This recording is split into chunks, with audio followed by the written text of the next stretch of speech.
Hi, I'm Jenny Barker, naturopath and health educator.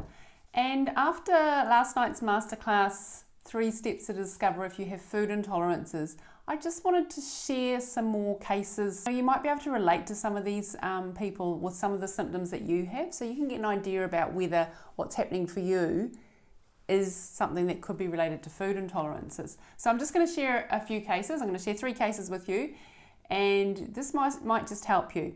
So the first case is Rachel. So I have got some notes here because I cannot remember all these details. So Rachel had diarrhea, she had reflux and bloating, she had stomach pain, and she used to get pain before her bowel movements. She also had lots of gas. Now, she removed some of the common food intolerances from her diet. She was on a couple of basic supplements, and just 4 weeks after coming off the foods, she noticed a huge difference. She said that she wasn't tired like she used to be. She said she used to complain about being tired all day long. She no longer had her digestive issues. She had no bloating. Her reflux had gone. Her gas, pain in her stomach, and pain before bowel movements. So all of that just from removing the foods from her diet. But it was removing the right combinations of foods that really helped do this for her. She also said that her shoes that used to be tight fitted better, so she obviously had some fluid retention there as well, and her mood was much more stable, which was nice for her and nice for everyone around her, I'm sure. And so you might be able to relate to some of these symptoms that you were getting that you don't even, you hadn't even thought about that food could be causing these. So this is why I wanted to share these. So the second case is Megan. Now Megan used to wake up in the mornings with sore stomachs, and she was getting bloating, and she used to get nausea before her bowel movements. She would get both constipation and diarrhea, so some doctors would have diagnosed her with IBS or irritable bowel syndrome, and she was only using her bowels every 2 or 3 days. So you should be using your bowels every day, at least once a day, and your stools should be formed but not hard to get out, and they shouldn't be runny. This is all, I ask my clients this all the time, and particularly my little young ones have a good giggle at it. But your stools are telling us lots of information about what's happening with your digestive system. So, if you're not only going every 2 to 3 days, everything is going through very slowly. So your digestive system is sluggish for some reason. And things that are really important with that are making sure you're having enough water, having enough fibre, so having plenty of vegetables. Magnesium is really important for bowel motions as well. So, it's really important because otherwise you start to reabsorb toxins from those stools, because that's the waste, right? It needs to get out of our body. It shouldn't be staying in our body too long, or we start to reabsorb the stuff and then it gets recirculated as well. Okay, a little bit sidetracked there. So Megan, she, after avoiding her food intolerances, within 5 weeks, she said that her stomach pains were gone. She didn't have any bloating anymore, and she wasn't feeling ill after going to the toilet.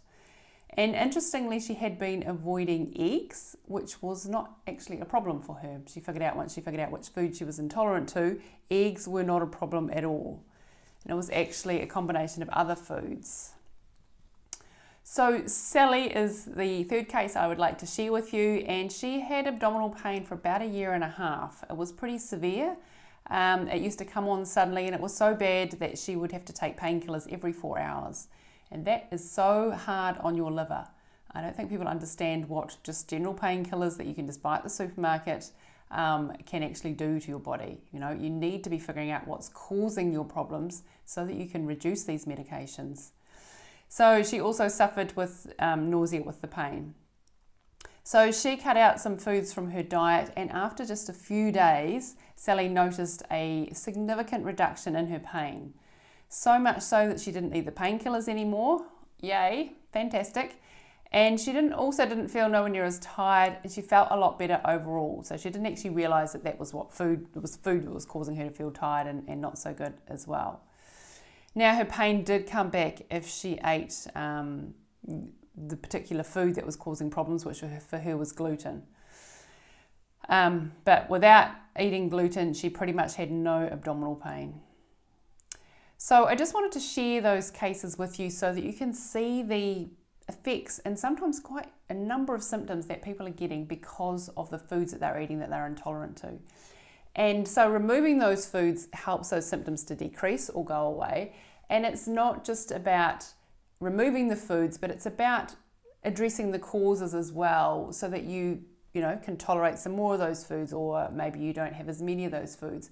Some of the causes like medications like protein pump inhibitors. In New Zealand here we have omeprazole as a common one, antibiotics. So these can all cause problems in the gut that then can cause you to react to food. Things like stress can also play a big role, as can nutrient deficiencies, that we need particular nutrients in our diet, in our bodies, so that we can break down our food properly. And it's quite common to be deficient in some of these. So I am going to go more in depth about food intolerances in the masterclass this evening. For those of you that didn't catch the one last night, tonight's one is at 9 p.m. So if you would like to join me, I'm going to, there's a training session, and I'm going to go a whole lot more in depth on food intolerances so that you can figure out if they are affecting your health. So if you would like to sign up to the masterclass, it is free. It's just an online one. The address is www.newmenaturally.com/3 steps. So that's www.newmenaturally.com/3 steps. And I think that if you think you might have food intolerances, then you will find it really helpful. So I hope to see you there. All right, bye for now.